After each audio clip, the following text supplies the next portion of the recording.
Well, hey there, hi there, ho there. We're as happy as can be. Yes, I'm on the new set. Hope you like it. I'm going to change that up every once in a while. But hey, good morning. It's Monday, and there's a whole bunch of, oh my God, stuff from the weekend that I was bookmarking, and holy crap. Wait, what now? What went away? I don't know what that is. The silence is deafening. Where's the sound? Okay, you got it. What the hell's going on here? Oh, I see what happened. That thing went away. The only thing that came to mind today was FFS. In fact, I think I'm going to make a t-shirt that's going to say exactly what my title is today. 2020 FFS.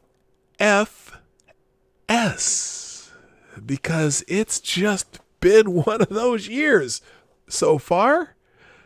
It's the only way to describe it. I think, you know what? If I designed a t-shirt that said that, would anyone buy that? 2020 FFS? Because it's just one of those years. Anyway, today we're going to go through some of the bookmarks from the weekend, some of the highlights from the weekend, some of the things that are happening today, right after the intro. Play the intro, Johnny. Ladies and gentlemen, coming to you live from the Lucky Dog studio in a hidden location somewhere in the upper Midwest of the United States of America, it's a brother making his own way but with all the wrong opinions. Welcome to the Morning Night Live with your host, yours truly, PDawg Night. And as always, stop the music. Good morning, everybody. Welcome to the Morning Night Live with your host, yours truly, me, Marty, also known as PDawg Night on the internet, and the PDawg Night channel. It is Monday, June 29th, 2020. Radio now. Do I have an echo going? What? What the hell? Why do I have an echo going? Oh, I think I know why. Hang on a second. Let me try something here. Let me see if I can get rid of that echo. Let me see. Hang on a second. I'm going to listen to this. Give me a second. 2020. Radio now. Do I have an echo going? What? What the hell? Why do I have an echo? I'm not hearing the echo. Is anyone else hearing the echo? Nice radio announcer echo. Huh. Well, I'm not hearing it. And it sounds fine. So, I don't know. Anyway. So... Oh, only during the intro. Oh, I know why. Because my desktop. Okay, that's why I have to turn that off. Okay, hang on a second. There's a reason for that. It plays different in the desktop. Oh, okay. I got to leave the desktop off when I do that. Okay, I'll fix that later. So, over the weekend, lots of things happened. And let's just start with... a couple that's being called Ken and Karen. Now, I personally, I don't think that they're deserving some of the grief that they're getting, but I don't know. It's weird because they're out there just trying to protect their home from things that happen.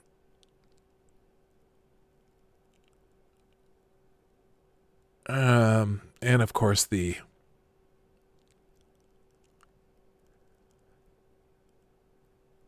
okay, so I see people, of course, as I'm reading someone else talk about it. But anyway, so you're probably familiar with the couple that came out.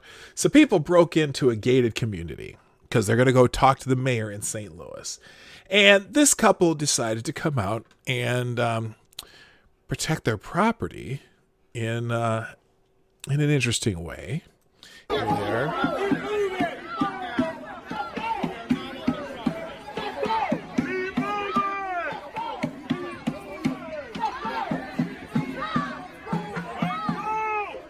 Now, a couple things the gentleman there and the woman maybe shouldn't be doing right now is pointing their weapons at anybody. And also, he just pointed his weapon at his wife. Not a good idea.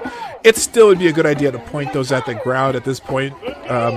No one is aggressing on them. But anyway, I just thought... Now, I understand completely why they are doing what they're doing. Okay, they live in the first house. Okay, let's show you some maps. Here's the map of where this is happening. Let's go full screen here. Let's go so you can see that. So right here where my cursor's going here, this is the gate to a gated community, and it's a locked gated community. And so these protesters were going to go see the mayor, who lives somewhere down here. Okay, somewhere over here. And so this is the couple's house, which was quite a shack. That's quite the shack. Anyway, so the people that were protesting broke through this gate and came down their street. And so this is the very first house on the street. And this is where they were out there standing. Obviously, this is all fenced off, gated, whatever, owner's house. So they, I'm pretty sure based on other things that have been happening during these protests, they decided to show that they were not about to become victims of anything. Now, it's not 100% for sure.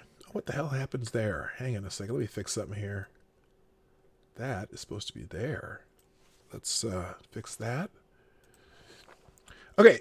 Now there's no guarantee that the people were going to come fuck with their house. They wanted to go talk to the mayor. They were going to go demand that the mayor resign.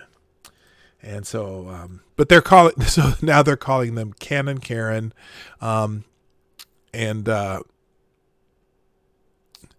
Interesting. Apparently, Donald Trump retweeted the ABC News report that ABC News tweeted. ABC News, couple pointed guns at protesters in St. Louis as a group marched towards the mayor's home to demand her resignation. Well, yeah, they did do that, and maybe they shouldn't have pointed them at anybody. But these are crazy times. Remember, it's 2020. FFS. And so we're going to be hearing a lot about Ken and Karen over the next days. Apparently, they've already been doxxed. They've already given their full names have been given out. People are talking about the statutes that people can use to whether or not they're justified. Apparently, Ken and Karen are lawyers who may know the law, and Ken and Karen apparently are Democrats. So this would be interesting, but people are calling them white supremacists already. People are, if they've everything we know about them is going to be on the internet now. So let's see. Let's just read an article though, because I want to hear the tone of an article real quick, and then I'm going to say hi to everybody. This is some, I don't have any idea what this is. Toller Road is the site. Wealthy white. Oh, do I have no sound effects today? Maybe not. Okay, well, I screwed that up. Did that not work? It did not. Well, we'll not have any sound effects today. Anyway, there it is. Wealthy white Ken and Karen point guns at Black Lives Matter protester outside their ritzy mansion. So we've already named them Mark and Patricia McCloskey, a wealthy white couple. Now, I'm curious how important it is to say that they're a wealthy white couple. I think that's pretty obvious from the picture and the shack that they're protecting that they're a wealthy white couple. But apparently this outlet decided that it was important to note that. So, okay, cool.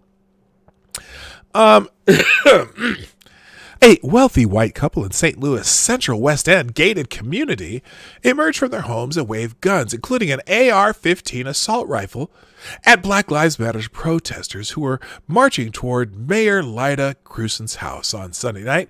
The video has gone viral, tallying more than 8 million views. Hey, they went viral. Ha-ha. Good for them. The couple are personal injury attorneys.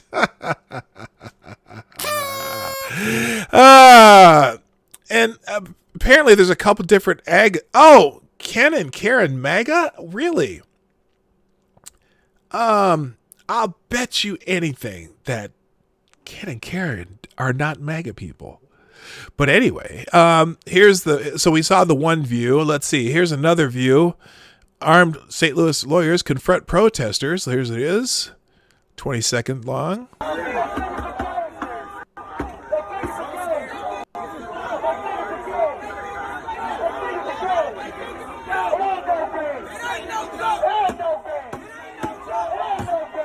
Huh. Get out of their house. You know what? If you got to protest the mayor, go protest the mayor. Now, I'm not encouraging this unless they actually breach your property, but okay. And meet Ken and Karen MAGA. These are just kids, peaceful protesters, and look how these complete idiots act. Perfect example why civilians should not own AR-15 assault weapons to protect themselves from these threatening people. Unacceptable. Period. Really? These are just kids. Oh, they were just kids in Minneapolis too when, well, the idiots burnt shit down half the town and destroyed 1,000 businesses. But anyway, all right. So that's our first for fuck's sake today. By the way, it is Metal Monday, which I almost forgot.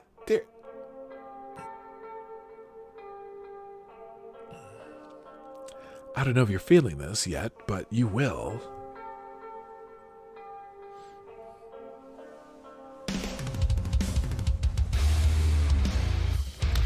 All right, that's pretty loud. Let me see if I can turn that down a little bit.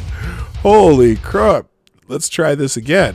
Okay, well, that just, here, tell you what, we'll turn it down over here.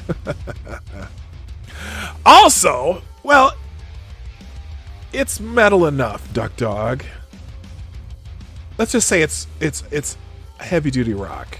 All right, let's say good morning to everybody because I haven't done that yet, and I got to scroll up to see who was here first. Oh, Cindy Rochelle was here first and gets the bell.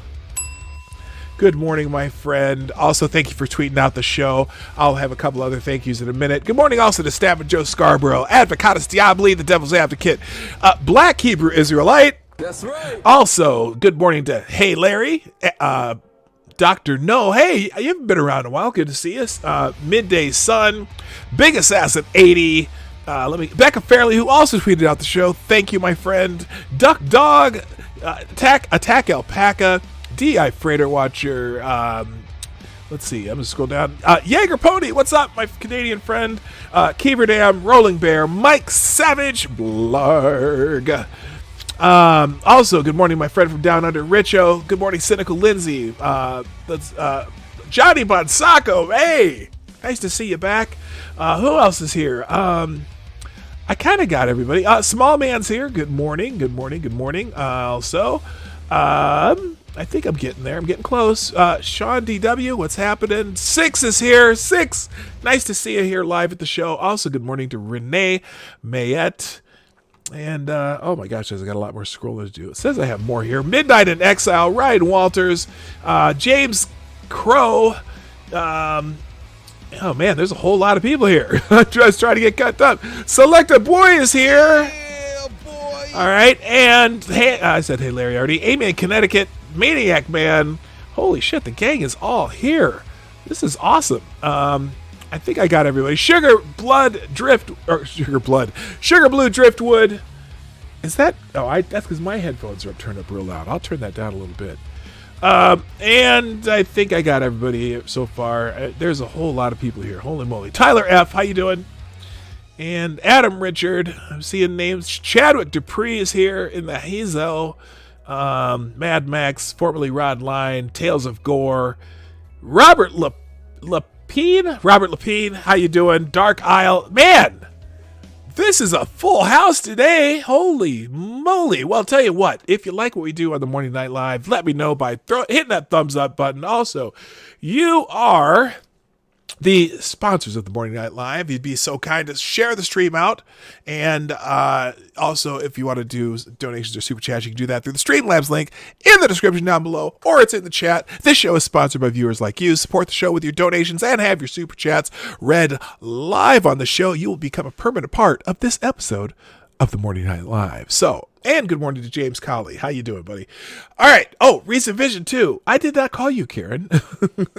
Oh, call me Karen one more time. Cox gun. Yes. Okay. A couple other things from the weekend. I have some bookmarks that I have bookmarked. Also, oh, by the way, real quick,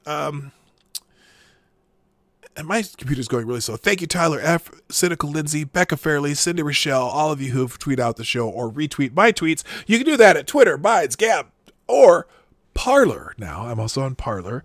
I am active on Twitter. The other three are basically notification machines for people who are not on Twitter who might be on one of those other platforms. All right, let's get back into the bookmarks because I got a whole bunch of stuff today. Aunt Jemima.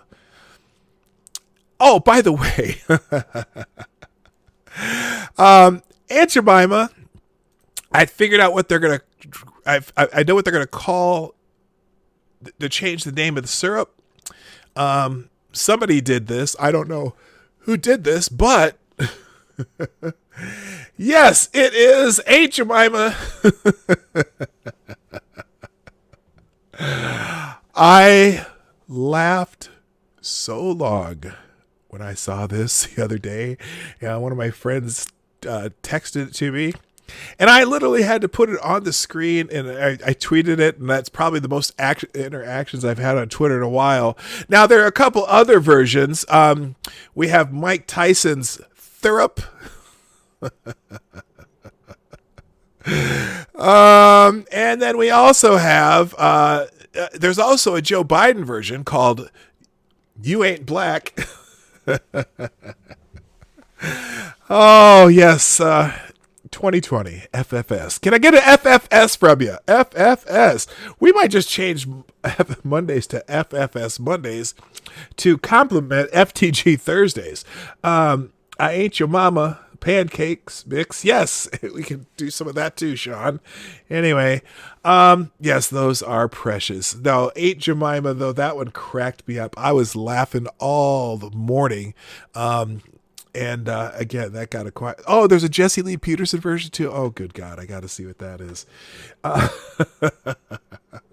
I was just rolling when I saw that. Okay, couple other things we'll do in the bookmarks here. Now we already got the Karen Keppel, and I don't know why people are calling. Okay, so now here's a really good thread that I may have to just show you, but it's someone called the Free Speech Union has been noticing a trend of how the events of the last few months have been causing people, how would I describe it? Issues. And I'm not going to go through this whole thread, but this is a thread talking about an alarming number of people are losing their jobs at the moment or being suspended from them pending investigations because they've criticized some aspect of the Black Lives Matter movement. Should I be concerned about my job? Cultist4, how you doing? I see you dropped in too. And so this thread, I'm going to put, if you're on Twitter, here's the thread, because it's 47 tweets long. I'm not going to go through it, but just some examples. Grant Napier was fired by his radio station and reassigned as the Sacramento Kings resigned as the Sacramento Kings play-by-play announcer last week after he was mobbed for tweeting "All Lives Matter." Okay, I guess that's I guess that's unacceptable. Gordon Klein, a professor at UCLA, has been placed on leave after he refused to cancel a final exam following George Floyd's death. Now he got a letter from the students, apparently some students saying that that they expected their finals to be canceled after George Floyd's death. In fact, here, let's go. I will open this one from the Washington Examiner. Again, my internet's running a little slow today. I don't know why, but we'll get to this as soon as it opens up. UCLA students dox and call for the firing of a professor after he refuses to cancel a final exam over George Floyd's death. Some students at the University of California, Los Angeles, are demanding the firing of professors who refuse to cancel their final exams over George Floyd. Now, this was back in, when was this? This is back in June 4th. Professor Gordon Klein of UCLA's Anderson School of Management was doxxed by students after he declined to allow minority students to skip the final exams over grief caused by the death of Floyd. Grief caused by the death of Floyd. A black man. My bell is just slow to roll today. What the hell? You'll hear a ding here in a second. Who died while in police custody in Minneapolis on May 25th. Now, his reply was fantastic, I thought. See, I told you. He wrote back to the students, thank you for your suggestion in your email below that I give black students special treatment, given the tragedy in Minnesota. Now, granted, LA is about 22,000 miles from Minnesota or whatever. I don't know if it's that far, but it's close. That I give black students special treatment given the tragedy in Minnesota, Klein reportedly said in an email to a student who requested a final exam reprieve. He continues, do you know the names of the classmates that are black? How can I identify them since we've been having online classes only? Are there any students that may be of mixed parentage, such as half black, half Asian? What do you suggest I do with respect to them? A full concession or just half? He deserves a round of applause. Thank you, Professor. That was fantastic. Preet Baines, a UCLA senior, started a Change.org petition asking the university to fire Klein for that response. We ask for your support in having Professor Klein's professorship terminated for his extremely insensitive, dismissive, and woefully racist. Now, oh my God. I gotta ask. Can somebody tell me what part of that was racist? I don't know. Good morning, CNN sucks. Yes, that is redundant. And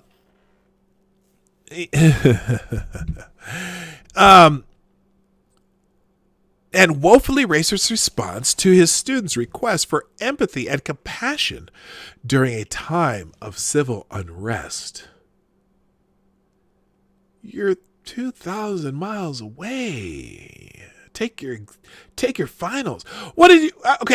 And did he want him to postpone the finals to just end the finals? I don't get it. But we are in a what should I call it? We're in an eggshell culture where where everyone is on eggshells and whatever. Anyway, as of Thursday afternoon, 18,000 people signed the petition. He was eventually fired, or he's placed on leave. He wasn't fired, but he ended up being placed on leave. Another one, Stu Peters, a Manx radio presenter, has been suspended after he challenged the concept of white privilege in a debate with a caller for his radio show. So you can't even talk about it? You can't. Of course, that's the BBC. That's England. I'm surprised they didn't put him in jail in the Great Britain. Anyway, another one, Marv, chief reporter. Okay, that's something. Let's see.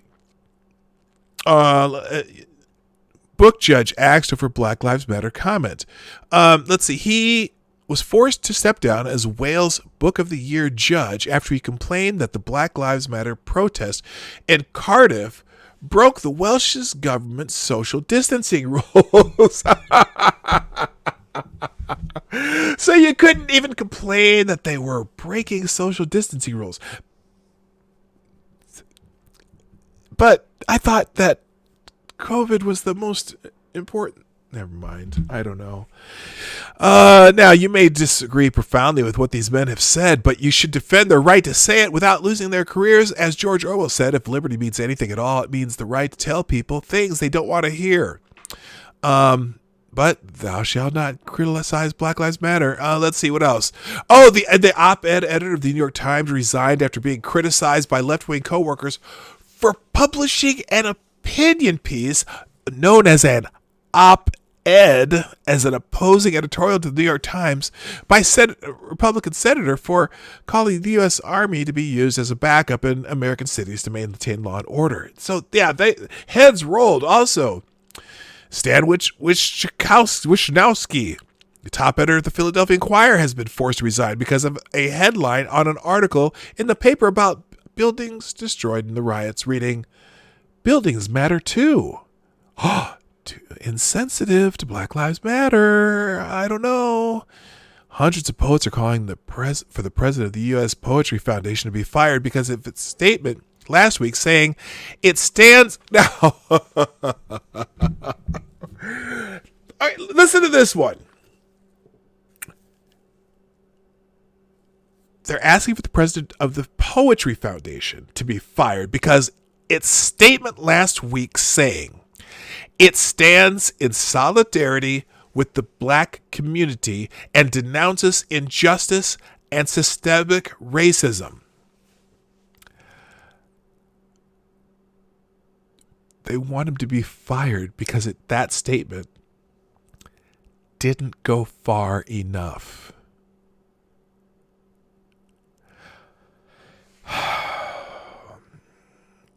Here's the thread, by the way. What did I do there? Hang on.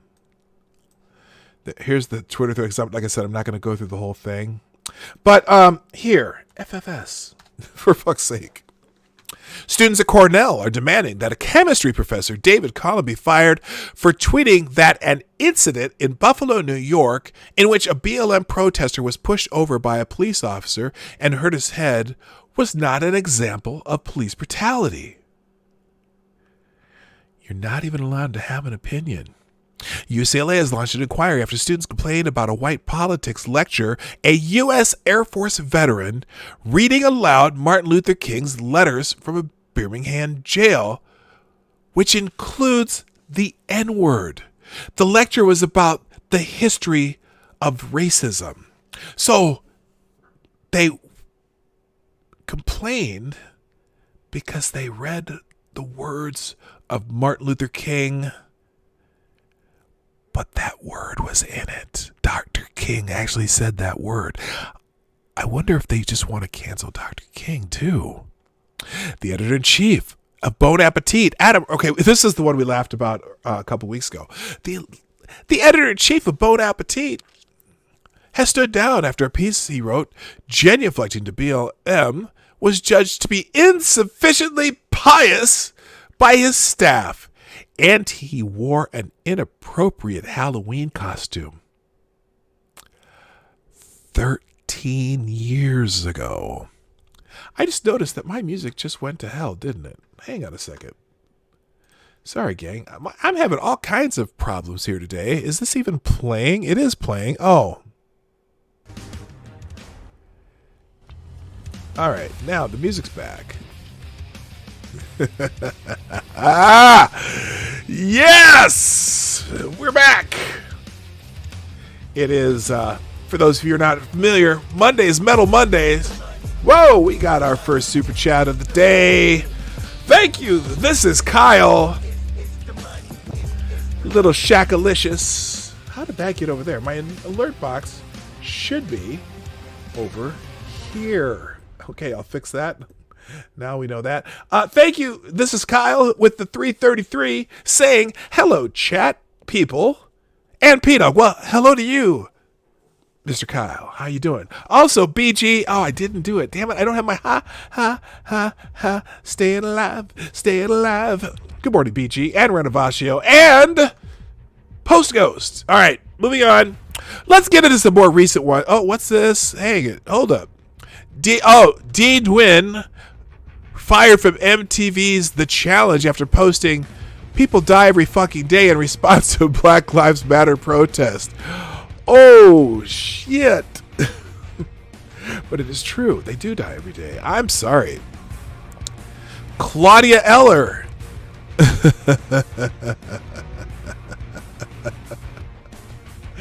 Claudia Eller, editor-in-chief of Variety, has been forced to take administrative leave after snapping back when a person of color criticized her self-flagellating article about the lack of diversity at Variety for being insufficiently so you can get in trouble. You can be completely on board with everything that BLM wants and still be forced to out if you don't use enough self-flagellation. Did I use that right? What is this music? This is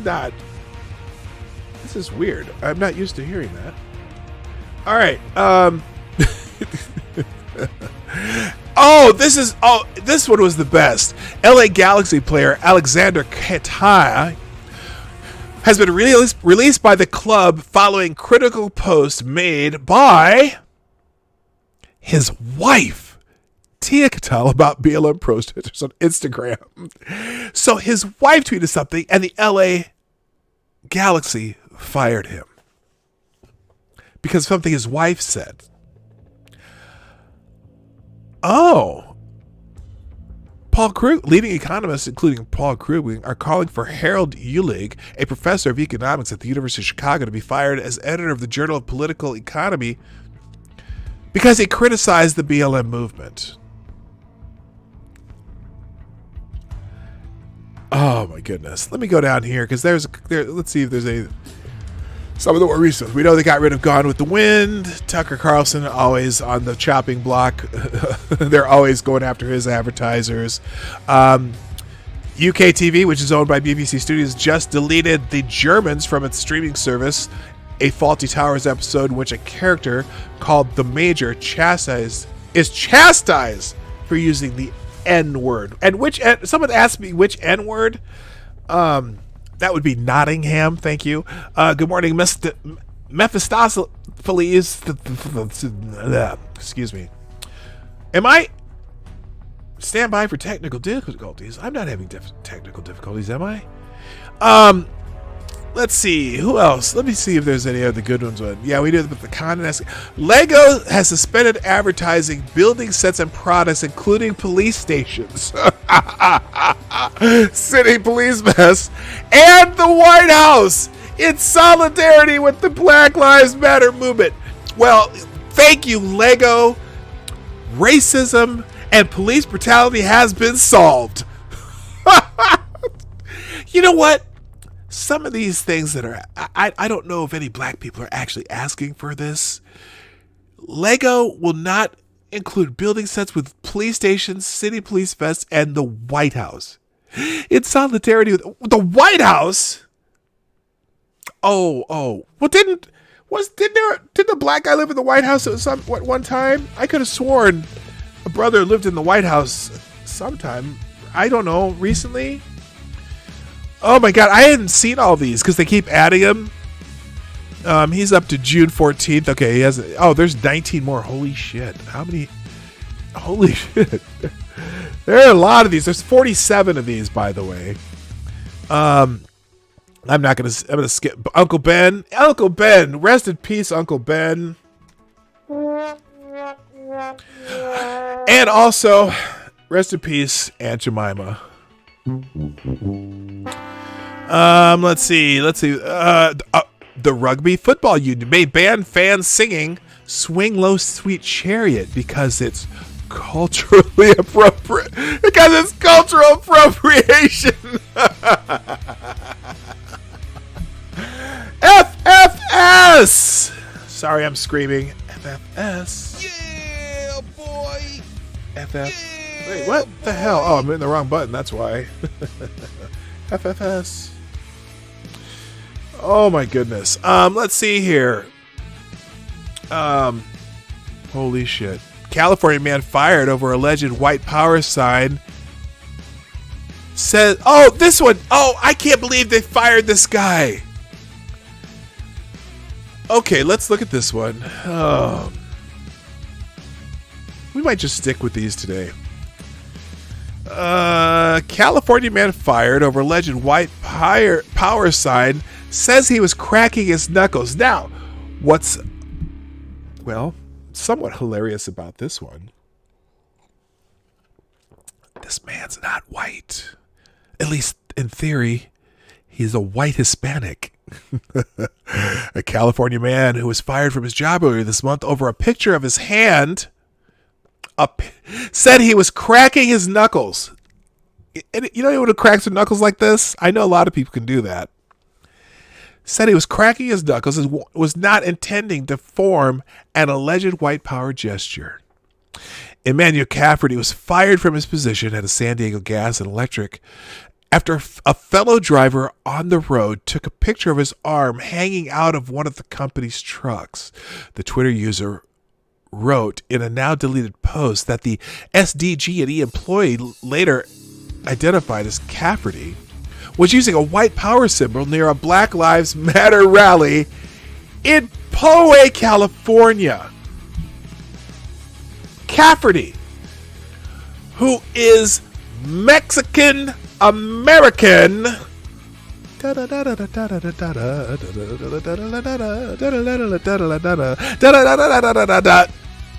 Mexican American, told the outlet that he was just cracking his knuckles outside of the window and had no idea that the gesture could have a racist intent. It doesn't. That's the thing. It was a joke, and these motherfuckers are still going on about this shit. It's scary that you can be charged, tried, and convicted on social media without your permission with no corroborating evidence of any type, Cafferty said. The Anti-Defamation League and the Southern Poverty Law Center, grievance grifters extraordinaire, have defined the okay hand sign. This is okay. This is not. This is not, even if it was. This, your knuckles hanging out the window, is not an okay sign. The Anti-Defamation League and the Southern Poverty Law Center have defined the OK hand sign as hateful symbols with messages linked to white supremacy. Motherfuckers. The ADL, a Jewish civil rights group, added the symbol to its online database of hate symbols last year. But the ADL emphasizes that the traditional meaning of the OK hand gesture means that people should use caution before jumping to conclusions when they see it. But this guy was fired!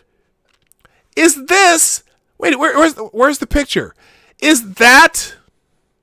Oh, that's just the hill again. That's not an okay sign. And he's Mexican American. It's no fun being a Mexican American. Oh, it's no fun being a Mexican American. Okay, remember that song by Phil Collins, Illegal Alien? I wonder if that song ever gets played anymore. Anyway, yeah, unbelievable. Yes, a white Hispanic, kind of like George Zimmerman. Let's see, what else here? Oh, the maker of Eskimo pies and ice lolly is going to change his 99-year-old brand name because we are committed to being a part of the solution on racial equality and recognize the term is derogatory. Really? Have you, as a single Eskimo, complained? I've just got to know. I want to know if Eskimos complained of your cold and tasty treat. Good God. Let's see.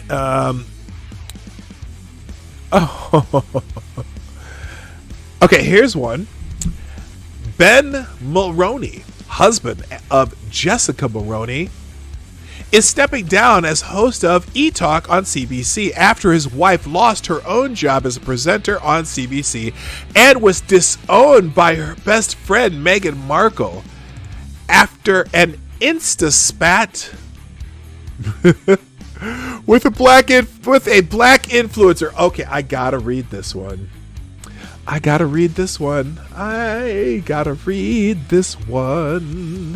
Because I want to know what an Insta spat is, and I want to see an example of the Insta spat. But his wife got into it. Not him, his wife. Thank you, Rod Line, with the $2 super chat. How long till we see people being set up and blackmailed? Can I say that? For doing things like the OK symbol? Why doesn't anyone sue for wrongful termination? Well, I think the Mexican-American gentleman has a case. I really do. I would sue their asses off for wrongful termination. Because that one is in particular is just straight up bullshit. Let's see. I don't know who this is anyway. Here, let's make it so you can see this. So let's see. Ben Maroney announced he's stepping down from his post as a host of CTV entertainment program. Well, here, let's see. Here we go. Here's this message from Ben. Let's see if they'll play it. Or do I have to go into the tweet itself? We'll see what happens here. Oh, good God. Play. I want to take a moment to speak to you about the situation surrounding my wife, Jessica, and the next steps I will be taking with Bell Media. Can you guys hear that? I love my wife. However, it is not my place to speak for her. And today, together, we are committed to doing the work to both learn and understand more about anti-black racism, as well as learn and understand more about our blind spots. So what does this mean for me? Well, it means acknowledging here today that my privilege has benefited me greatly. Sorry, guys. Are you getting... And while I have certainly worked hard to build my career, I know that systemic racism and injustice helps people like me and harms those who aren't like me, often in ways that are invisible to us. This needs to change. Last Saturday, I watched on CTV as my colleagues led a national conversation about how we can take action against systemic racism. You know what? You're not going to be able to take action stepping down. More black voices, more indigenous voices, more people of color in the media. And this is in, I'm assuming this is in Canada. And that is why I have decided... Stop saying Mexican American when you say mean Hispanic. Mexican is a racial demographic. The article said Mexican American. It is my hope that new anchor is black, indigenous, or a person of color, and they can use this important please self-flagellate some more. And to make change. I am so proud of everyone involved with I'm so proud of you. And I know they will continue to demonstrate the... You know what this reminds me of? Hold on, where's the pause button? How do you pause this shit? Number one. And you can't pause it? No longer Fuck. E-Talk, I will oh, there we go. You know what it reminds me of? Hang on. Let me fix something here. Hang on a second. Okay, here we go.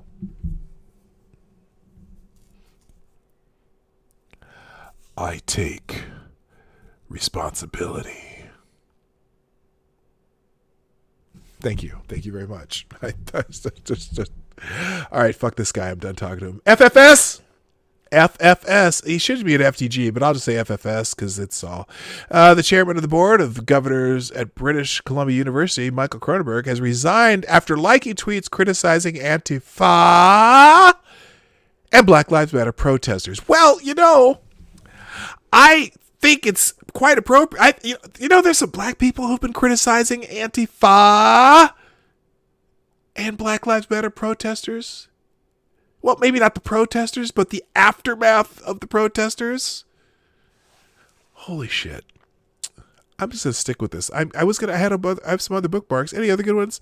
The Federal Reserve Bank of Chicago has cut ties with the Harold Ulig, the same economist at the University of Chicago, saying his opposition to defunding the police was incompatible with its values of diversity, equity, and inclusion? What? Wait a minute. The Federal Reserve Bank of Chicago. Values of diversity, equity, and inclusion. Motherfuckers are going hog wild for fuck's sake. Oh my God. Okay, let's see what else we got. Everyone had a good laugh. Oh, the Dixie Chicks have changed their name to the Chicks because the Dixie refers to the southern states of the U.S. that broke away to form the new Confederate States of America. A statement on their website reads, "We want to meet this moment." Well, you know what? The feminists are going to come after your ass too because you're still the Chicks. I think you should be called the Hens, personally. Just take the Chicks out of your name and just call yourself the Hens. Because, has anyone heard a Dixie Chicks song in ages? Of course, they did put a new song out for the Black Lives Matter shit, but they had been irrelevant for a long time. Disney theme park ride Splash Mountain is being remodeled to remove all references to the 1946 movie Song of the South, which contains racist stereotypes and Old South tropes, according to critics. Well, we knew that was coming. They haven't shown that movie in forever, and I remember going to see Song of the South when I was a kid. I don't know. The top curator at the Metropolitan Museum has been accused by 15 colleagues of being a white supremacist because he posted a message on Instagram saying he didn't think statues and monuments should be destroyed by revolutionary mobs. Oh my God, a curator of the museum doesn't think statues should be destroyed. Holy shit. Imagine that. Are they, even if they're statues of people you didn't like, are they works of art? Holy shit. They accuse him of being a white supremacist because of that. Good God. Jill Schneider, another one. Jill Schneider, who has served as the director of the Museum of Contemporary Art in Cleveland for 23 years, has been forced to resign after canceling an exhibition dealing with police killings of black and Latino boys and men. Damned if you do, damned if you don't. Good God. FFS. We already know about the American Museum of Natural History in New York has announced that its equestrian statue of Theodore Roosevelt will be removed because it symbolizes the legacy of colonial expansion and racial discrimination. Okay. The Simpsons is ending the use of white actors to voice black and ethnic minorities. That's the other one. This is voice actor bullshit. I don't give a fuck. No one knows. Nobody knows who voices the people. Don't care. All right, that's number 50. So they've added a few more since the last time I looked. Oh my gosh, 2020 FFS. Good God. Oh my God, Splash Mountain petition you save it has twice as many signatures as the one to redo it. They had already removed the Uncle Remus years ago. Yeah, they did. They've taken most of the stuff that related to the movie out of it a long time ago. I don't know. Let's see what else is going on from this week. And I had a couple more bookmarks.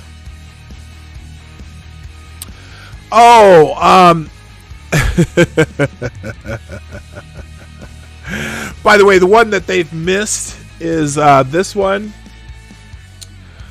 So Hulu has removed an episode of The Golden Girls that shows Betty White and Rue McClanahan in blackface.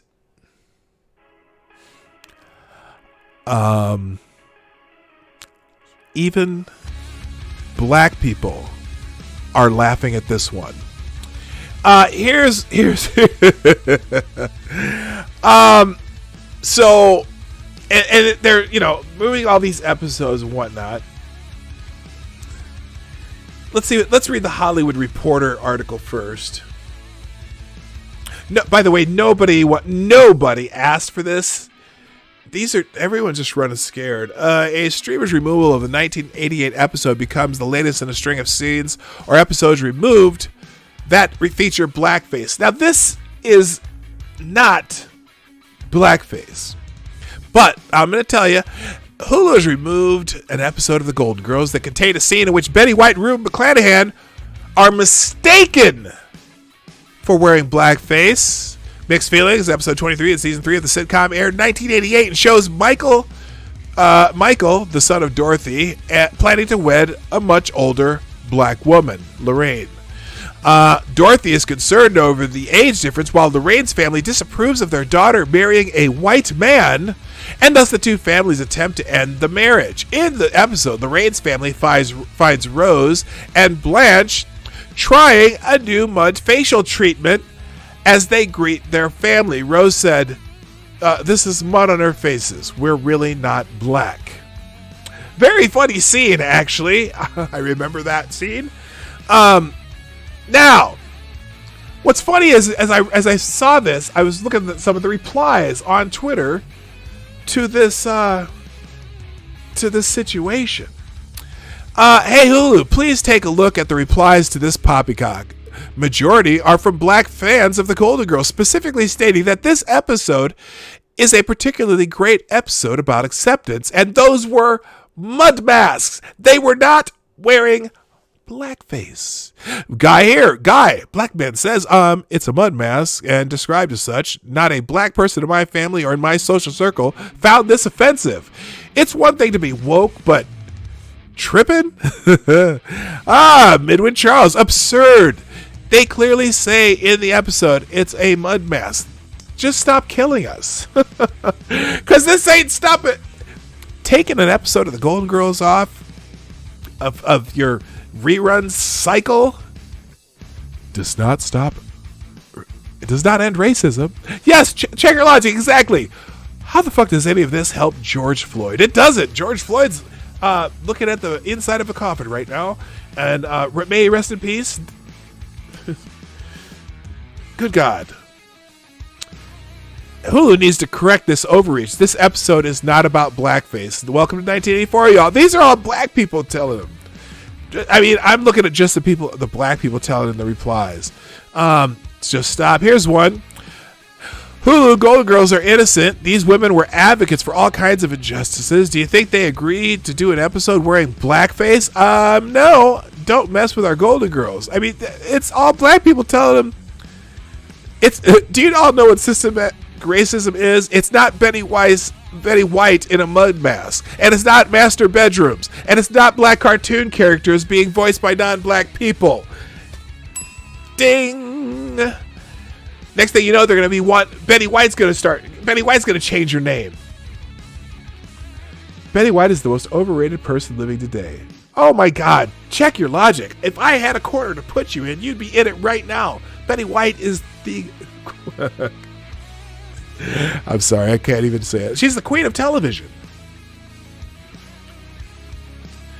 It's amazing. Well, she's 96 years old or something. She's old as hell, but how can you not like Betty White? I think she's awesome.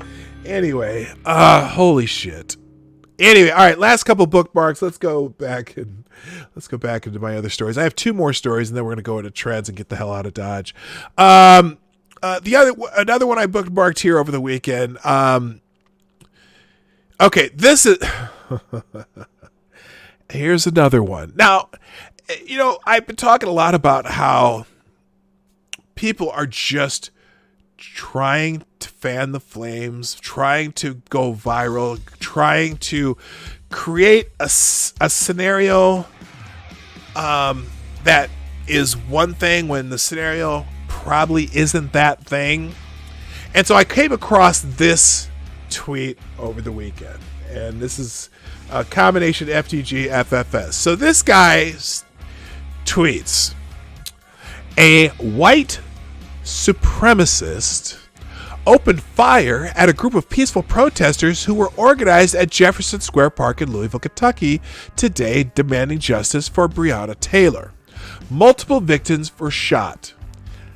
This is America. Okay, and then here's the scene, and you can see this. You can hear the shots in the background.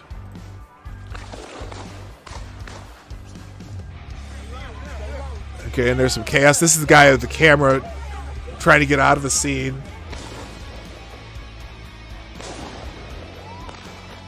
And then he circles around. You hear the shots, right? So anyway, this happened in Louisville, right? This guy, this is he says a white supremacist did this, right? white supremacist. Nope, wrong. Sorry, went to hit the wrong one. Go back. A white supremacist. What the hell? Come on. Here we go. Thank you, Rod Line, with another $2 super chat. Who says a black and a white woman walk into a store within seconds of each other. As an employee, as an employee, who do you talk to first? If you say black, you are guilty of profiling a black woman. If you say white, you are guilty of being a white supremacist by ignoring the person of color. It's kind of, it's kind of that way right now. Thank you very much, Rod Line. Appreciate it. So now, then he goes on. He wants to fan flames here, so his next tweet is Muslim shooter equal entire religion guilty. Black shooter entire race guilty. White shooter mentally troubled lone wolf. Fuck that. I stand by what I said. This was white domestic terrorism. Also, if you don't know a Muslim or have a friend that is, you do now. Follow. Next tweet, because he started to get information as it goes on. Now, of course, he quotes Tariq Nasheed's tweet here. Black people in and around Louisville, be on alert and be safe today. Armed white supremacist militia groups are supposed to come out today to counter protest. Okay, this is Tariq Nasheed with his 5 gallon of gas and a handful of matches. And now he started to give. You can tell he started to give more information by this next tweet, though, because this next tweet is the shooter appears to be white in the video, but let's entertain the idea that the shooter was not white, but a mentally ill, homeless Latino man. How the fuck did he manage to get a gun? How do you know he wasn't a tool of armed white supremacists or even the police? So you can tell his wheels are spinning because people are starting to explain to him what's true about this situation. Well, let's scroll down a little bit here, because this person here says false, false, false. He was a homeless man, Hispanic, and got kicked out and came back with a gun and shot people. Quit with the false narratives. This person, yet people are yelling defund and abolish police. The system needs reform. People are dying due to it, but this stands as proof scores more are going to die if people are stupid enough to give in to this. This person did this because they thought they'd get away with it. Well, it wasn't. First of all, it wasn't a white supremacist. Let's go down here. There's a reporter. Okay, by the way, the police did apprehend the man. In fact, here, let's see, Dr. Alspar from Louisville here, maybe too early to say he's a white supremacist. I'm hearing that he's a known figure in the area who is starting fights with people all day. But info is scarce now, let's be cautious. I've read some things about the suspect starting with fights, multiple people, so clearly he was looking for a reason to escalate this into shooting people. It's an agent provocateur. No, it's not. It's not a white man at all. In fact, let's scroll down because we've got more information as you scroll down. From what I've seen as someone who lives downtown and has friends talking about it, the shooter was a homeless man kicked out of the park 3 or 4 times for being disrespectful and disruptive. He came back with a firearm after the last time and shot into the crowd. Now, here's a picture of the shooter. This is him. His name's Steve Lopez. He's in custody.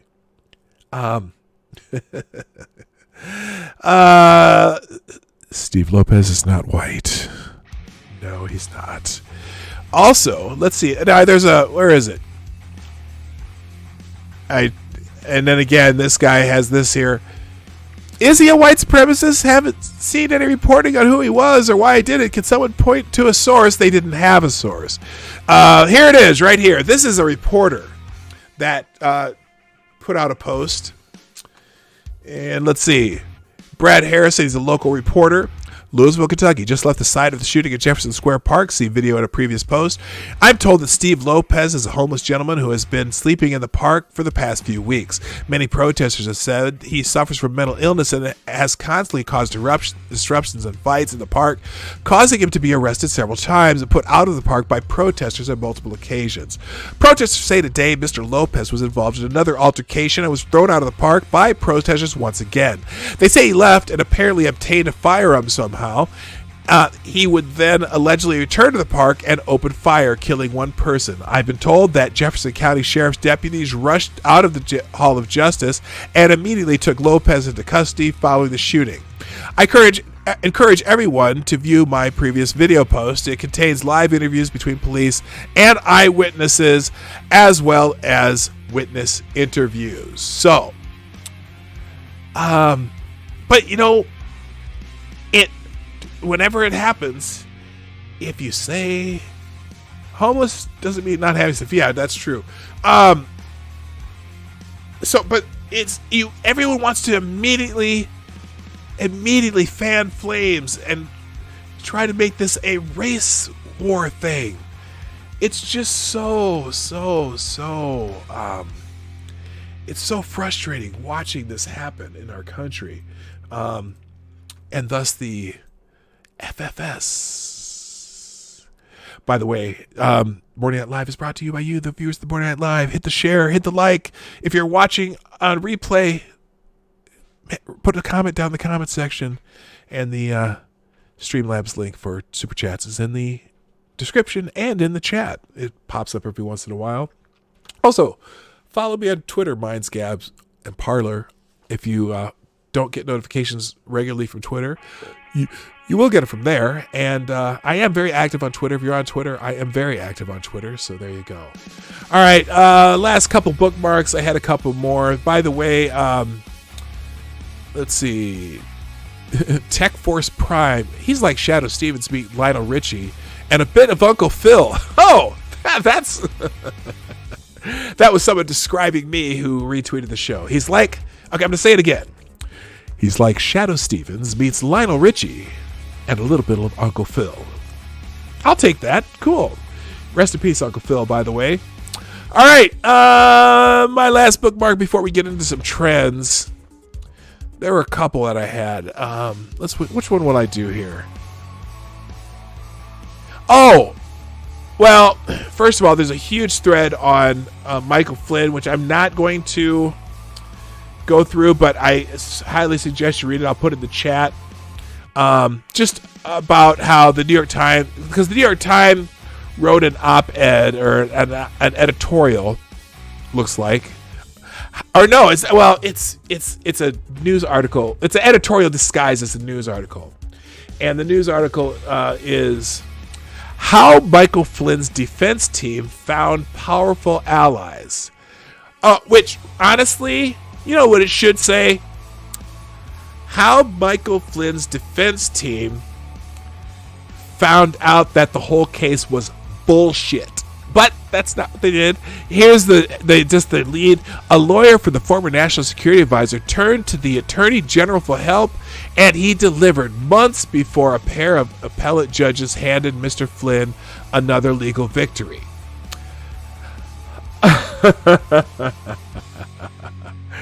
So, it's such a bullshit article. Here's the first tweet in this. Sidney Powell did send a letter to AG Barr last year, shortly after she was retained by General Flynn. She sent it confidentially to urge the DOJ to correct a manifest injustice. She sent it confidentially as a courtesy to the department, giving the DOJ an opportunity to preserve confidence in the rule of law.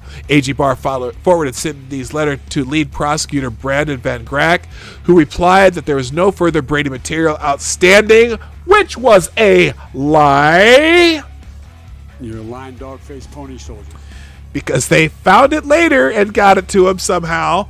And Van Grack publicly filed the majority of Sidney's letter on October 1st, 2019. So it was a letter to the attorneys. Barr forwarded it. Whatever.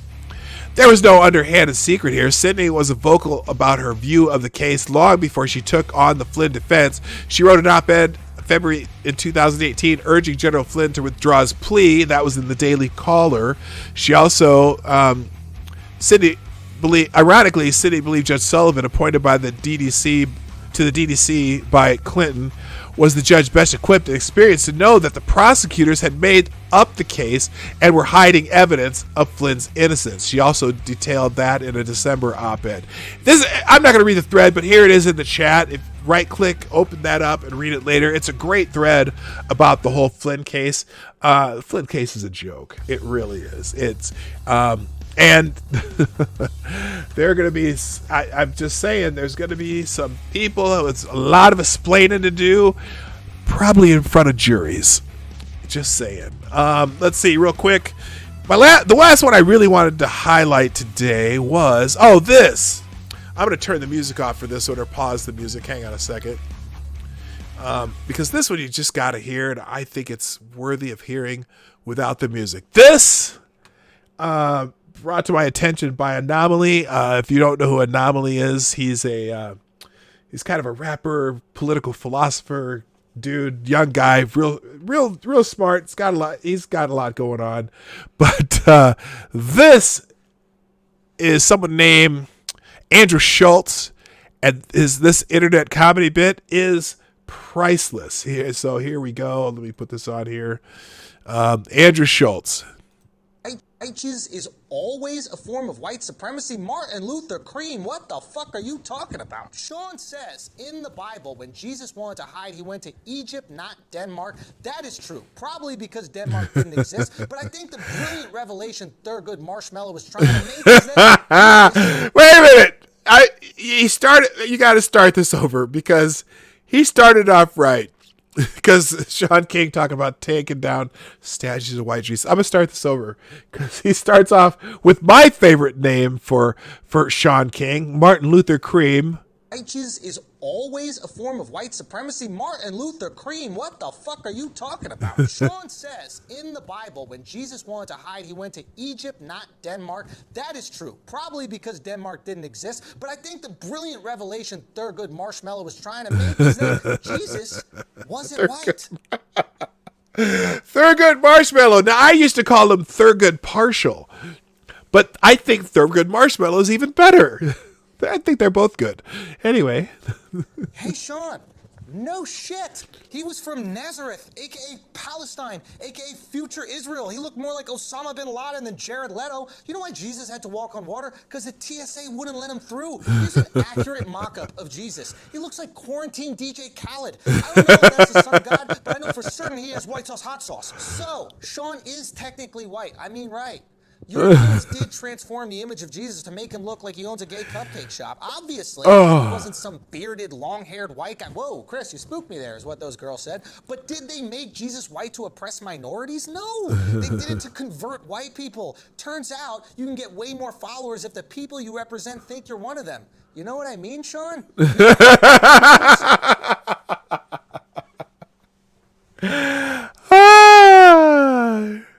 That was fantastic. You can get a lot more followers if you make the people think you look like them. Right, Sean? Let's go. Some of you are thinking, if that's the case, other cultures would have done it too. And you know what? They did. All of them. Jesus gets contextualized by every culture he goes to. Check this out. Here's Asian Jesus looking sad because he'll never live up to his parents' expectations. Here's Ethiopian Jesus taking fashion trips from Nancy Pelosi. Here's Indian Jesus, who's just regular Jesus with 4 arms. How the fuck did they crucify him? Here's gay Jesus, yeah. RuPaul. And Ru knows exactly where he got the drag race from. Look. Jesus reflects whatever culture he's in. So Caucus Garvey, I don't understand why you're coming at white Jesus specifically. If anything, white Jesus should be coming at you. Who is this cracker? His name's Andrew Schultz, and I've never heard of him. Collect donations with shady accounting and tell everyone that the white guy that raised you isn't your real dad. At least white Jesus had the decency. Oh wait, that's a good line too. Hang on. You stole his whole thing.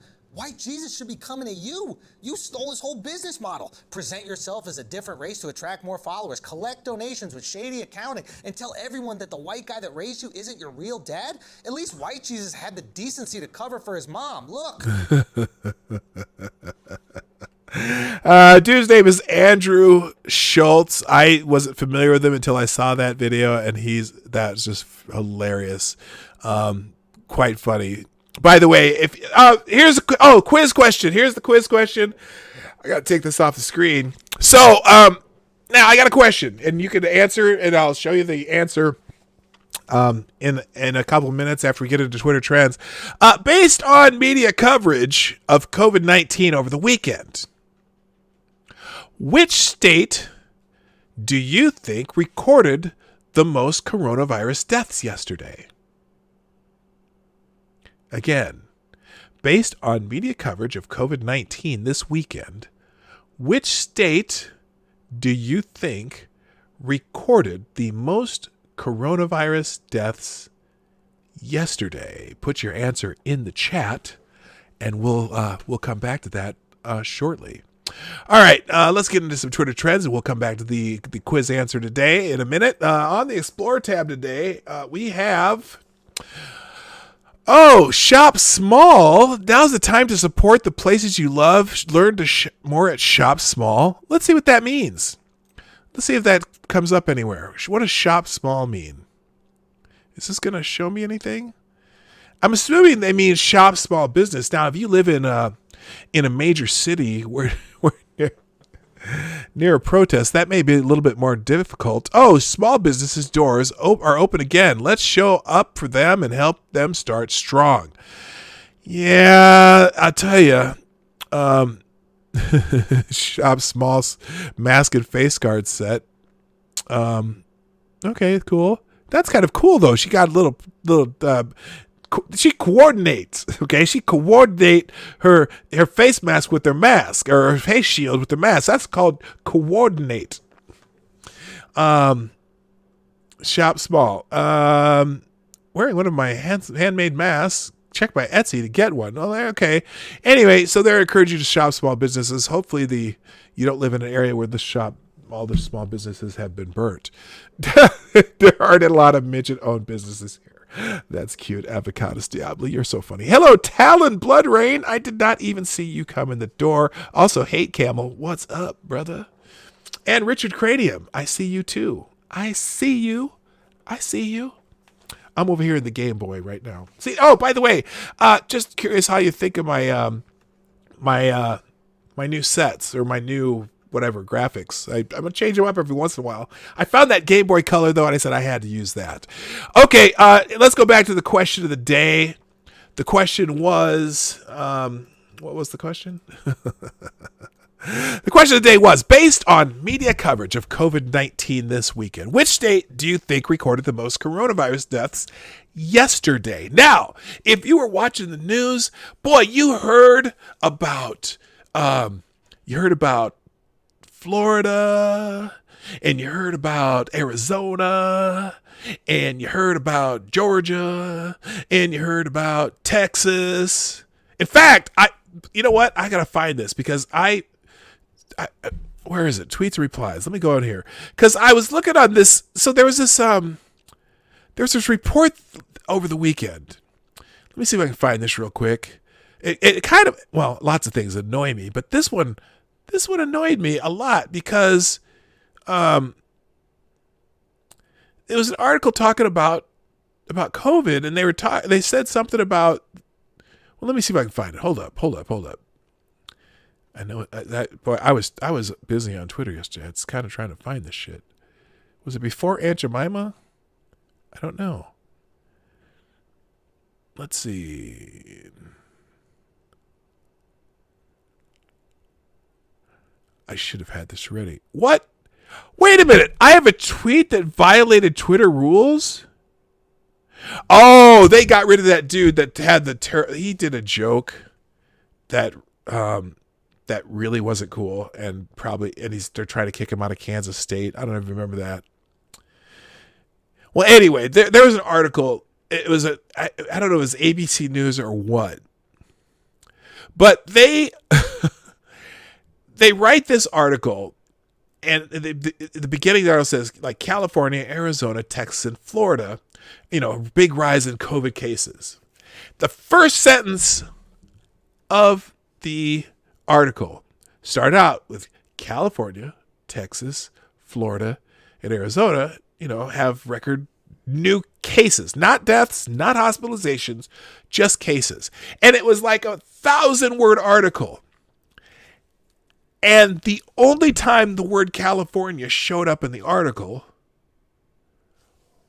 was the first word in the article. The first word in the article is California. That's the last time they mentioned anything about California. They talked about the governors of Arizona. They talked about the governor of Texas. They talked about the governor of Florida.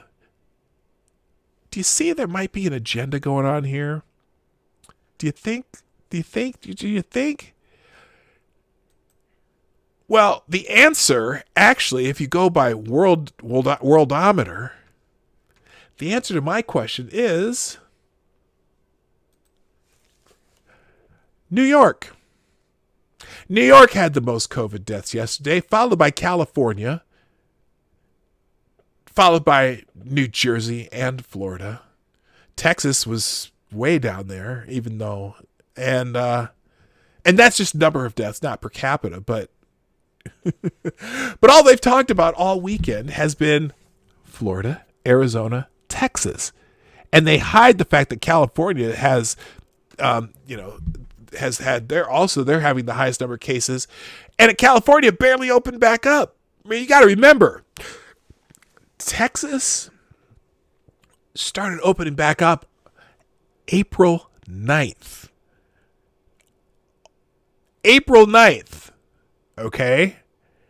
And Florida, I think it was mid-May, something like that. Like the second week of May, Florida began opening up.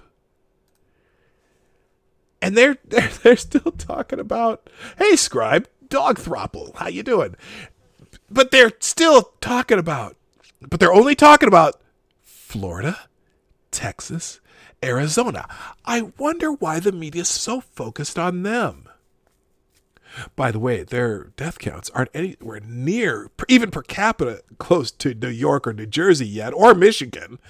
But, it's almost like they have an agenda.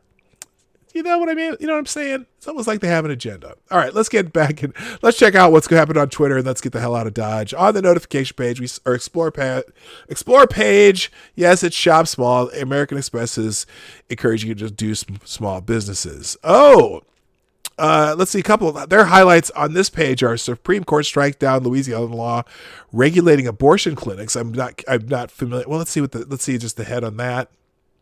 On Monday, the U.S. Supreme Court ruled against the Louisiana law requiring that abortion clinic doctors have hospital admitting privileges, citing that it placed an undue burden on abortion access. Chief Justice John Roberts concurred with the 5-4 ruling, arguing that the court should uphold the precedent set by a similar decision in 2016. I have never understood that. So you're doing a invasive procedure on a person, but you, as the doctor, doesn't have hospital admitting privileges. I don't understand why that would be, but you know what? Anyway, so that's breaking news. What else on the Explore tab here? Russia denies allegation that it offered bounties to militants in Afghanistan for killing Americans, according to the New York Times. American intelligence officials reported that Russian assassination unit, oh my God, secretly offered bounties. Okay, first of all, Twitter's gotten this wrong. It's a Russian assassination unit secretly offered bounties to Taliban militants for killing American troops in Afghanistan. Russia responded by calling it an attempt to invent new fake stories. Now, this has been going back and forth. The New York Times had some unnamed source, basically an unnamed source. You know how they say they said this without evidence? Well, they said it without evidence. And apparently there's some conflicting stories, because then they said that, the president was briefed on this. Well, the White House said they weren't briefed on this. Then the NSA said, you know what? We've never had a briefing on this in the president's daily briefing. Then Catherine Herridge from CBS News said that there was another source that said, no, they did not ever have any briefing on this in the White House.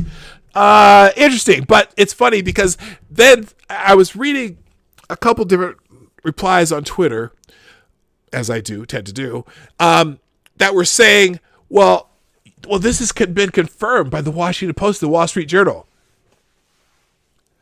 No, the Washington Post and the Wall Street Journal were quoting a story by the New York Times.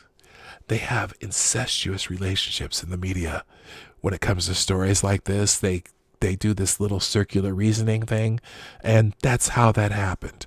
But anyway, John Hudson says, we have confirmed the New York Times scoop. A Russian military spy unit offered bounties to Taliban-linked militants to attack coalition forces in Afghanistan. Really? Okay, well, we're going to find out. We matched the great reporting on U.S. intel units assessed that U.S. intel has assessed that Russians pay Taliban to target U.S. coalition forces. But, oh my God. So I'm curious when they found this out. Anyway, they're saying that it was not in a presidential daily briefing. Who knows? It's the next thing that they're going to, the walls are closing in. You know what? They're really, really, really, really out there trying to get ahead of this, what's coming down from John Durham. That's what I think. Clearly, the issues with Peter Strzok's notes regarding the Michael Flynn case, where apparently Joe Biden is the one who suggested that they go for the whatever that act is. I can't remember. But how Biden and Obama were directly involved with that, and that Comey had already said that the conversations looked legit. Very interesting. All right, let's go to what's trending right now. We'll get out of here. Trending number one, Roberts, Supreme Court strikes down Louisiana law regarding abortion clinics. We already did that, saying that doctors, the law that required doctors to have admitting privileges.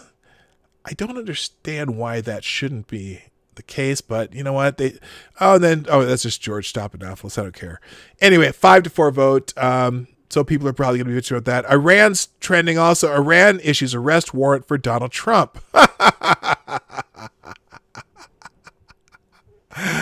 Oh, I have to click this. What the hell? And guess what? I'll bet you that there are thousands of tweets saying, I hope they arrest him. I hope they take him in. I bet you anything Brian Krasenstein or his uglier twin brother who tweets under the name of one of their wives, I bet they're probably first in that list. We'll check in a second.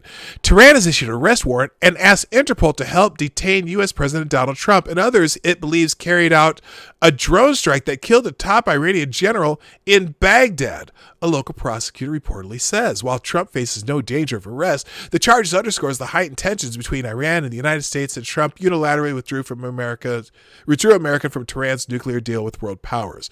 Okay, so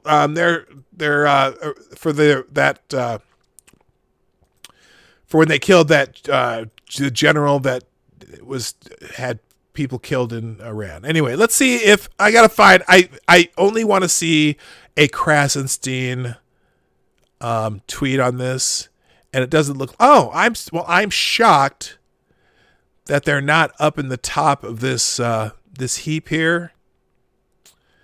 Okay, no Krasenstein tweet. That's good. Let's see. Nikki Haley tweeted something. Let's see what Nikki Haley said, if it ever comes back up. I could have sworn. Okay, Nikki Haley. Iran can't be contained regionally. It can if it can buy advanced Russian and Chinese weapons. The arms embargo isn't perfect, but removing it would give Iran even freer hand to destabilize the region by exporting terror in support of its revolutionary ideology. Okay, that's interesting, but not what I was looking for. Iran just became the first state to issue an arrest warrant for impeached U.S. President Donald Trump. Oh, aren't you cute? Oh my God. Oh my God. Oh my God. Oh my God. Iran's not wrong about Trump being a criminal. Yeah, the deranged ones will be out celebrating Iran, I bet. Monday morning's trending here. Former New Delhi all-rounder Sanjay Doval passes away. Oh, that's due to complications arising from COVID-19. Oh, that's too bad. K-pop something number 5. Skip. Trump traitor still trending. There's got to be a Krasenstein here. Here it is. Ah! Yes. Brian Krasenstein, or his uglier twin brother, tweeting, as one of their wives says, if a black couple stood outside their homes aiming AR-15 at peaceful white protesters, they'd be swarmed by SWAT teams and likely killed within minutes. However, when white people aim assault rifles at peaceful black folks, they are praised by Donald Trump. Trump traitor. Well, Brian, or your uglier twin brother, I don't even know his brother's name. I think it's Eric, maybe, something like that. Anyway, Brian, or your uglier twin brother who tweets under the name of one of your wives. You know, in St. Paul, there were some brothers protecting their business with several AR-15s, or like 5 or 6 of them, protecting their building from protesters. And the police we're cool with that. So, I don't know, Brian, or your uglier twin brother who tweets under the name of one of your wives. I think you're talking straight out of your ass. Okay, moving on. Anyway, the hashtag activists are at it and Trump traitors trending. CFPB, I don't know what that is. Let's see. SCOTUS rules that the structure of Consumer Financial Protection Bureau is unconstitutional because the agency is led by one director who can only be removed for cause, but leaves the rest of the statute creating the CFPB in place. I have no idea what this means. It's CFPB dodged a lethal bullet when SCOTUS held its provision making the single director removable only for cause was severable, thereby saving the agency itself. Woo, Senator Warren's baby survives. Oh, that's her thing. Consumer Financial Protection Bureau. Okay, the CFPB's opinion is not going to get nearly the attention it deserves, given his far more visible concurrence on the abortion case. But it's a very big deal for the separation of powers insofar as it makes it harder to have independent executive branch agencies. Okay, interesting. This says Supreme Court hands President more authority over CFPB. I don't even know. Okay, I'm not sure. I don't know enough about that, so I'm not going to get into it. Oh, Trump is a racist. Yes, that trends very often. I'm not good. Probably having to do with Ken and Karen because he did retweet the ABC article about the people who were protecting their house. Interpol's trending because of Iran. We'll just skip that. Dilbert's trending. Uh-oh. Did Scott Adams get canceled? Oh, here we go. After canceling Dilbert, UPN premiered 8 new shows in the 2000-2001 season. Only one of them starred black people.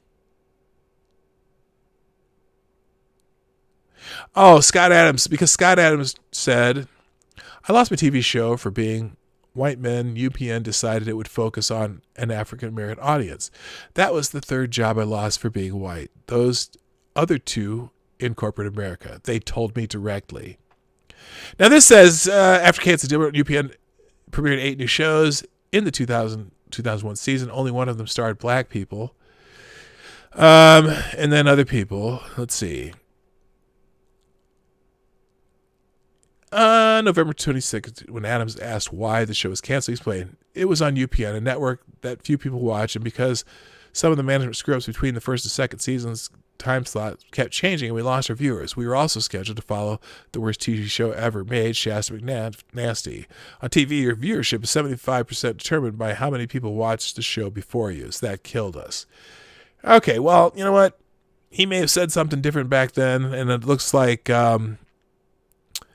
only their Monday nights were focused on black audience. You weren't even on Mondays. You were on Tuesdays. So Scott Adams getting dragged a little bit for that. And maybe if he said it wrong, he said it wrong. And he it's interesting. It's mind-boggling that UPN didn't believe you could write for a black audience given your groundbreaking multicultural work on Dilbert. So he's taking a little bit of a beating. People looking up what he said before.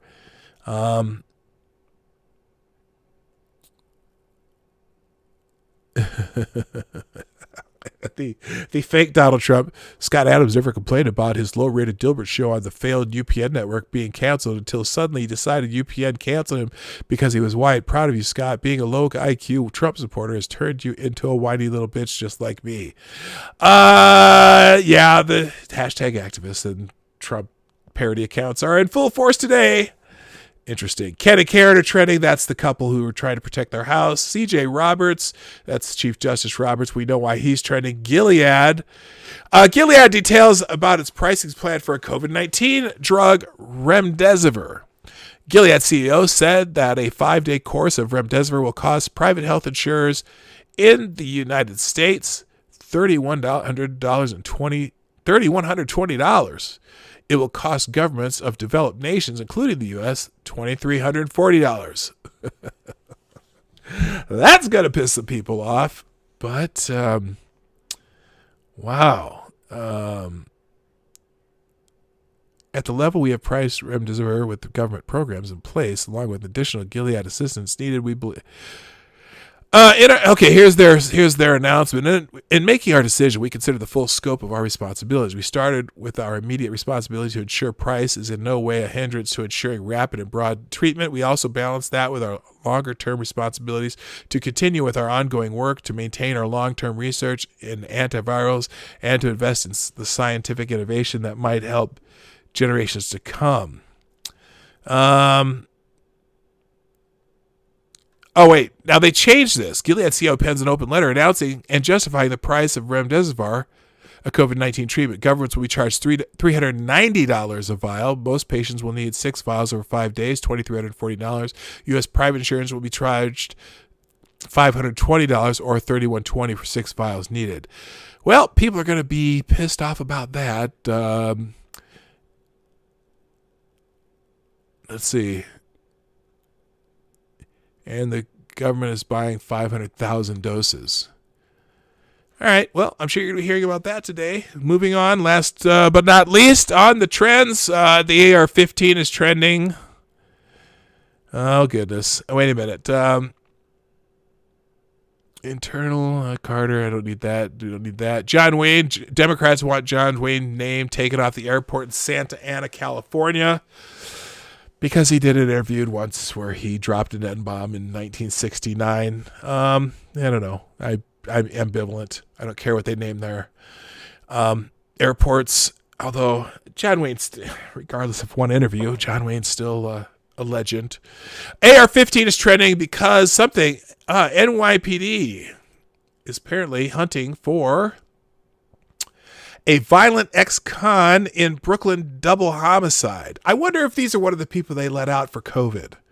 Cops are hunting for a violent ex-con who they believe used an AR-15 style rifle to gun down a man and woman in East New York over the weekend. Charles Hernandez, 47, is wanted in connection with a pair of slayings on Van Siclen Avenue near Livonia Avenue around 12:30 p.m. Saturday, according to the NYPD Chief of Detectives Rodney Harrison. The disturbing video included Harrison's tweet shows the gunman running up the street before 27 rounds can be heard popping off in quick succession. The gunman, wearing a blonde wig and blue trench coat, is shown darting back down the street as screams were heard in the background. Police sources on Saturday identified the victims, Chayot Takei Thompson and Stephanie Perkins. Thompson was shot once in the face. Perkins struck once in the back as they sat on a front stoop. They were pronounced dead at the scene. Thompson and Perkins were found slumped over the stoop with their arms around each other, the source said, with Thompson cradling Perkins' head. Hernandez was also identified as Charles Joy in state corrections records, was sentenced to 5 to 15 years behind bars in 1992 for assault, weapons possession, and reckless endangerment. In 2006, he returned to prison for a 12 to 15-year sentence for criminal possession of a weapon. He was released on parole in October 2018. So he wasn't one of the, he's not one of the classic ones. Okay. So they are looking for him. And that's why AR-15 is trending, I guess. Also because of the Karen and Ken couple, they call him. Oh, and this is the last one I'm going to do. Pipe bomb was trending this morning, and it got a lot of people. Very, very concerned. And because you wake up and pipe bomb is trending on Twitter, and you're thinking, "Oh my God, what happened?" Well, pipe bomb actually has to do with professional wrestling. Calm down, guys. Pipe bomb is just wrestling related, nothing serious. Apparently, CM Punk had some move called the pipe bomb, and it's trending because who knows why. The pipe bomb promo was really 9 years ago. Wow, time sure does fly. And but yeah, Interpol, pipe bomb, and purge were all trending this morning. So people were like, "Uh-oh, what the hell happened today?" All right, guys, that's it for today. I caught a call of the day. I hope you have enjoyed the show today. I am here Monday through Friday, 10 o'clock Eastern, 9 o'clock Central, 1500 GMT. Hope you also like the new graphics. And I do have the updated outro today. It's kind of the same outro, but a different stroll for the flowers. As the flowers develop, I try to update it every so often. Katie that skates here. I did not even see you come in, and also Keeverdam. I didn't. Good morning to y'all. I probably missed you earlier. So, folks, thank you so much for being here. Just a reminder: hit the like button on the way out if you like what we do. Me, and you in the chat. So it's a team effort. You, if you like what I do, and if you enjoy being a part of the chat, or you like being the the lurkers, you can enjoy the show too. It is what it is. Also, big thanks to the people who did the super chats today. This is Kyle and Rod Line. I very much appreciate that. Thanks to everyone who participates in the chat on the daily. And if you just watch the show or watch the replay, make sure you leave a comment in the comment section so that I know you were here. I hope you all have a fantastic Monday. Start of a great week. Hey, you know what's happened this weekend? Independence Day, the 4th of July. There should be some interesting fireworks around the country. And yes, I was using that colloquially. However, I meant to, if I can even pronounce that word. But that's it for today, people. I do have to leave. Thank you so much for being here, but I gotta go. My name is PDawg Knight, and I'm out of here. Bye-bye.